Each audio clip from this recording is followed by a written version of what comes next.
Olá, amigo Padre J.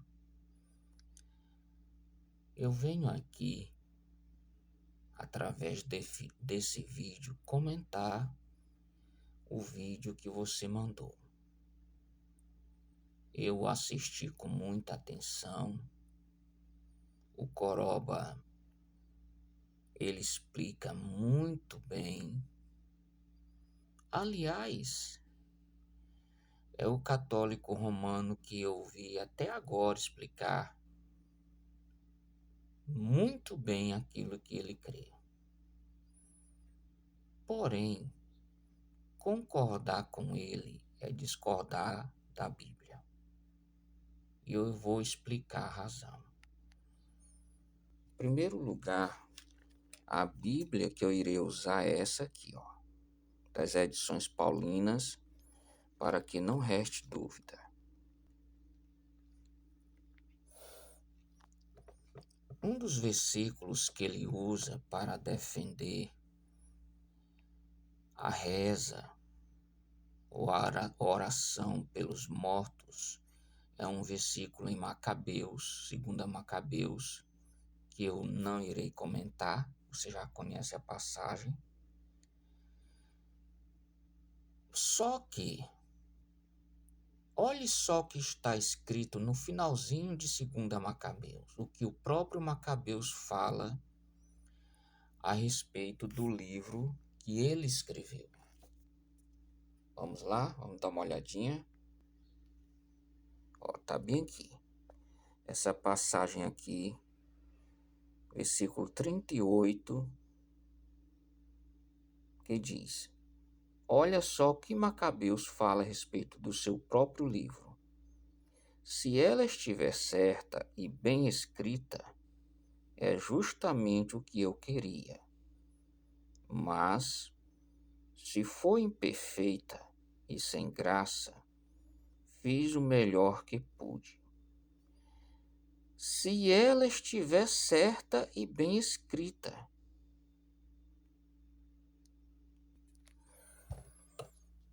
Se ela estiver certa. Então você veja, querido amigo, que o próprio Macabeus lança dúvida a respeito daquilo que ele escreveu.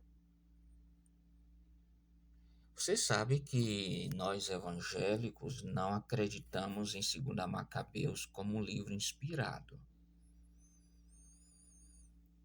Inclusive, ele faz parte dos 7 livros que foram colocados a mais no Velho Testamento, os chamados livros apócrifos. Livros esses que foram escritos no período interbíblico, ou seja, quando o Velho Testamento já havia terminado de ser escrito, já estava completo, e o Novo Testamento que ainda não havia começado. Isso num período de 400 anos aproximadamente.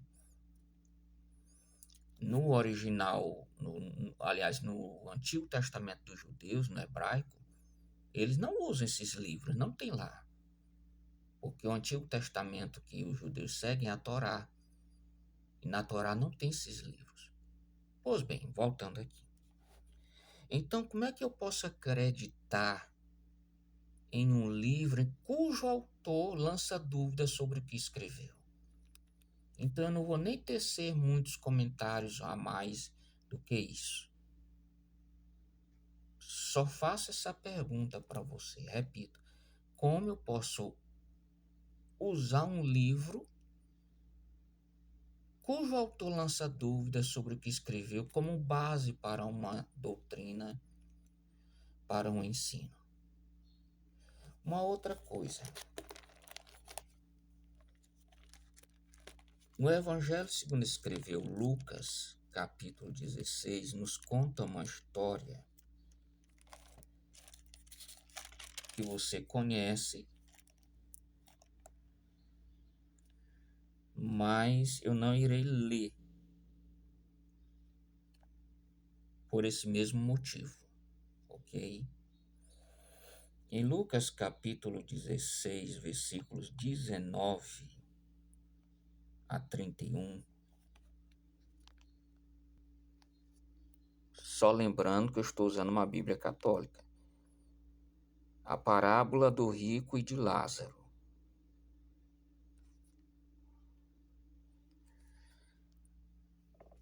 O texto nos conta a história de dois homens. Um era pobre, mas servia a Deus, chamado Lázaro, e o outro era rico, não menciona o seu nome, mas não servia a Deus. Um dia ambos morreram. Lázaro, que era pobre, mas servia a Deus, foi para o paraíso, para o seio de Abraão. E o homem rico, que era rico, mas não servia a Deus, foi para o Hades, para o inferno, e lá está até hoje. Se você e eu formos observar aqui, depois que eles partiram, não se menciona no relato, na história, purgatório, e nem orar por eles. Ambos morreram, e depois que ambos morreram, ambos permaneceram ao lugar para o qual foram enviados. Então, o texto não menciona a reencarnação, eles não morreram e reencarnaram, não, eles foram para o seu local de destino e pronto.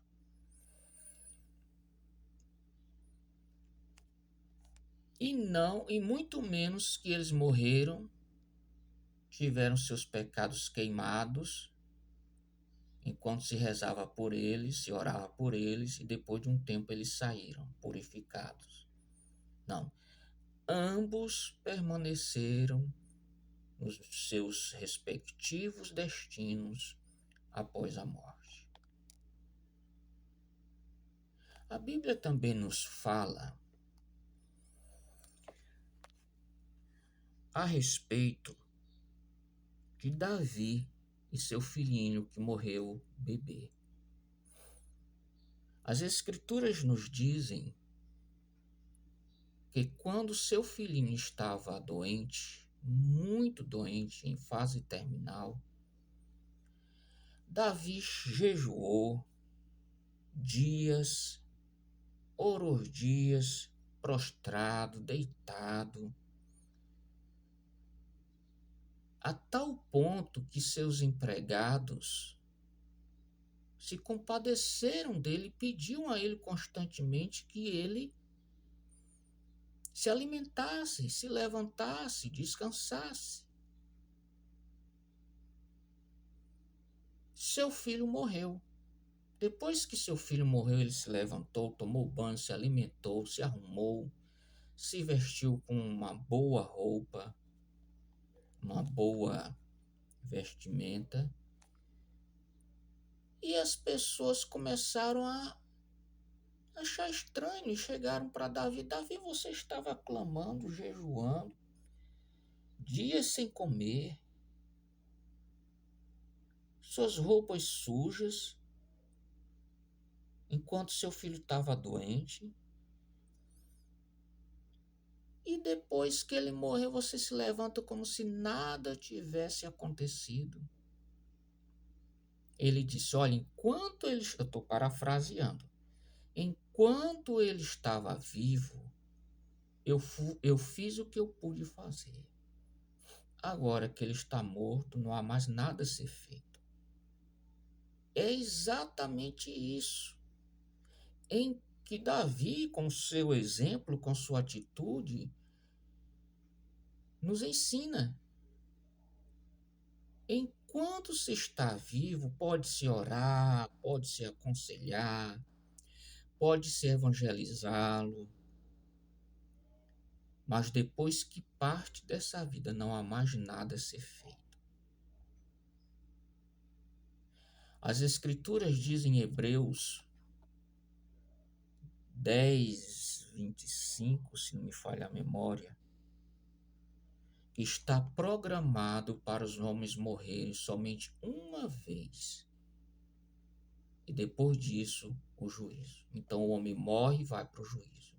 Ele não vai para um lugar, nesse lugar ele tem seus pecados purificados e depois vai para outro.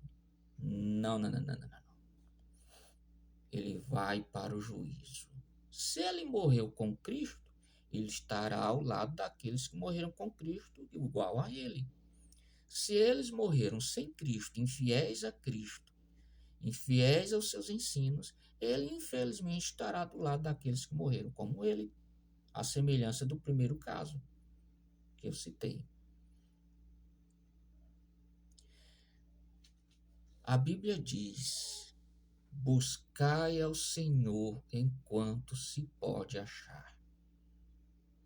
Invocai o seu nome enquanto está perto. Então, as Escrituras nos recomendam a buscar ao Senhor enquanto se pode achar. Por quê?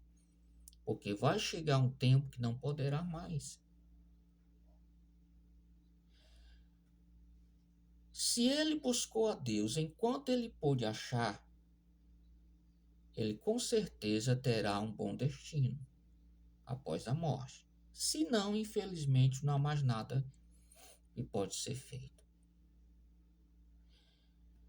E os demais detalhes do vídeo que você mandou para mim, eu explico através do outro vídeo que eu já enviei para você, inclusive a respeito